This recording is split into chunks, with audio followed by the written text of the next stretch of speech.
Very welcome to this live stream. Good evening from the hottest city in the Middle East. Guys, I was outside today. I don't know if you can see it, but it is freaking hot in Dubai. It's about, I think, 40 degrees or even higher today. It was so hot. We went a little bit, outside to enjoy a little bit the water, the beach, and, everything obviously social distancing friendly, obviously, but it's freaking hot here. So let me pull up how hot is it in Fahrenheit? So we also make sure that all our viewers Celsius to Fahrenheit. Let me see. So 107 Fahrenheit approximately was it today in Dubai. So thank you very much for tuning in. As always, make sure to smash that like button and make sure to smash absolutely your keyboard from where you are watching from. And it seems that the market is unstoppable. A couple of things that I said a couple of times now here. As you know, I'm always most of the time bullish and have my favorite stocks here and there. But overall, if you're looking now into the market, as you can see here, the S&P 500 almost 1% plus, the Dow Jones 1% plus almost, Nasdaq also. This all happened more or less in the final hour. What is funny here, when you see that the market actually opened very bad, then it went positive, then a little bit negative, then positive, and then again a little bit negative here, and then broke out in the last hour of trading. Now let's dive directly into it with my favorite part of this live streams, memes. I love to show you memes, so I like this one. Mutual fund returns expectations reality. I think this is currently true because you see all of these crazy things happening on the stock market. Those Robin Hood traders that making a huge amount, 20-30% returns in just a couple of days, while normal fund or mutual fund returns are single digits or low double digits per year. So this I thought it's quite funny. Then I thought also this one is also very very nice. So you're a day trader. I too like to live dangerous.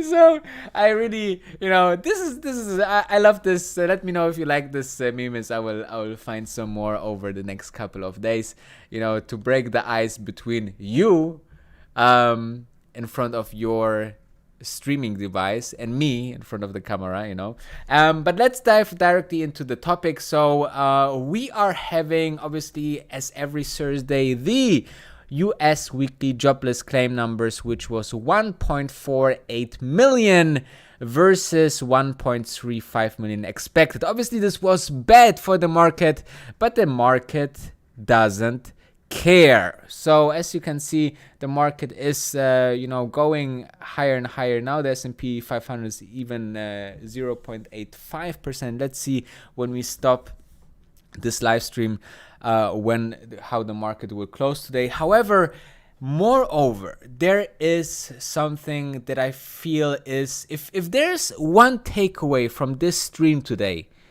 then it's the next one. Not this one, sorry. This is also important. Apple will reclose 14 stores in Florida because of the rising COVID cases. And, the total reclosing is 32 stores now. And more of this is obviously through the whole wave of news, negative news of the health crisis. But the market, again, does not really is affected. And why this is, it's very important in the next picture. And this is actually an interview with Larry Fink. Now, if you don't know who Larry Fink is, he is the CEO of the biggest asset management company in the world by asset size. Okay, they are managing $7 trillion. BlackRock in the US.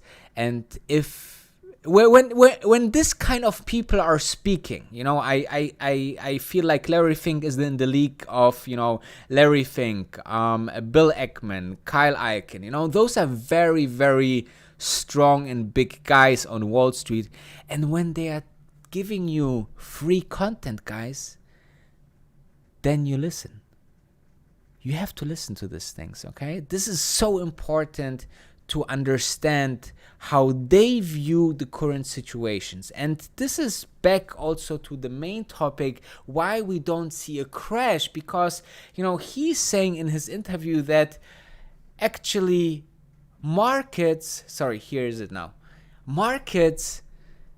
change their psychology. So we had something very, very unknown, right? Rolling over us. The biggest health crisis since the 30s. A big recession, jobless claims, more and more businesses, especially the small and medium-sized companies, going out of business. And he is seeing a change of psychology into the market, while we still have real tragedies on the markets, on the real economy, right? And he's saying that the market is little ahead of itself, okay? A little. This means that he don't see any bubble, guys, or anything like that. You have to also imagine that he is also mentioning that if we are rolling into something more serious with the second wave, then obviously he thinks that more stimulus will be necessary. Approximately $33 trillion worldwide by several governments are being put into the markets to stimulate. And he is saying that if you're asking the question, now we are on levels on the market like 2019. Yeah, so you have actually to ask businesses, are you expecting earnings compared to those levels of 2019? And most of the businesses will say obviously no. And there is the next point where I'm guiding now the markets. Many people are referring to the market with the S&P 500, but actually let's have a look into the S&P 500, especially by the weight of the companies. And now I will ask you some questions, and then you just for yourself or in the chat, just reply what you think if I'm asking the question. Let's just go through the first 5 companies that are making a huge amount of the S&P possible. Will Microsoft have better earnings or increased earnings with time over the next couple of months than it had 2019? That's the question. Or Apple or Amazon Amazon, okay, Facebook, Alphabet, and so on and so forth. If you are thinking who are benefiting from the current crisis and who are thriving through it like very gently and nicely, then it's definitely those companies. People are buying on Amazon, people are spending time on Facebook, so you have to understand that what really drives the market are the 5, 6, 7, 10, 20 big companies that are really already in the digital world where we are heading with this crisis. And as you can see here, you can look up this for yourself later on. It's slick charts. Here you can then see, let me post this real quick into can I do it now? Yeah. Okay. I just posted it into the chat for those who want to look it up by themselves later on. So as you can see, those are the 500 and few companies. Now you're asking why it's more than 500 companies. Well, this has something to do that because the S&P 500 is usually 500 best companies of US, which makes about 70% of the overall stock, market in the whole US. But here you can see 506 companies because some companies have some Class A or Class B stocks, so those are both inside this. And like for example here, Under Armour Class A and C, or Google Class A and C, and that's why a little bit more than 500 stocks. But you understand where I'm going with that. The overall market is not the overall market, okay? It's more like the 5 big companies pushing the S&P 500 high, and therefore we see new records and very high levels, while some companies are really struggling, right? Yeah, so this is very important, guys. Look for those pieces of content out there. It's for free, and we're living in 2020. And if those big guys are telling you how they see the market, then you should really think about this, okay? Next one, I want to show you a fund, which I just discovered a nice story. It's called the Sands Capital Management LLC by Frank Sands. They have about what they have, how much okay, does it show how much market cap they have? Oh yeah, so actually, okay, anyway, so I think it was 825 million and now it's 1.6 billion dollars. But as you can see here, you see that they actually bought during the very hard time. So as you can see, the most shares bought was actually end of March, guys.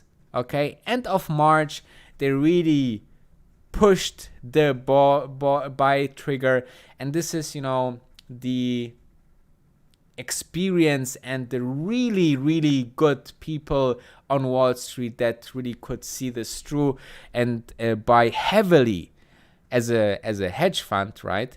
In end of March, Bill Ackman with his fund is obviously also one of them.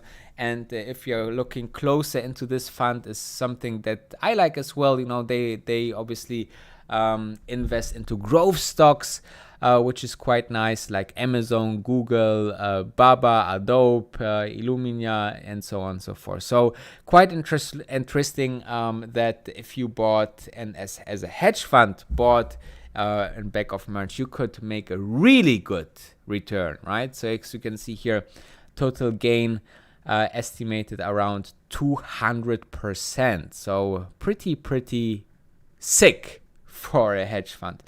And I think that's pretty much it that I wanted to go through, and I ending this pictures or scenes with a quote by one of my favorite investors out there. I found that when the market's going down and you buy funds wisely, at some point in the future you will be happy. You won't get there by reading, now is the time to buy. Peter Lynch. So quite interesting quote. Today's stream will not be that long, that therefore I'm post and comment your questions below so I can get to them by tomorrow. Follow me on Instagram so you can follow me where I'm going in Dubai and what I'm doing outside those content delivery phases here. Thank you very much for tuning in. Thumb up the live stream and videos that you are watching. I just posted a brand new vlog, a little bit different, about the big domino stock theory. This is very important. Go and watch it. I just posted it like half an hour ago. And I see you tomorrow. Thank you very much for tuning in. I love you guys. I hope you love me. And I see you tomorrow. Thank you.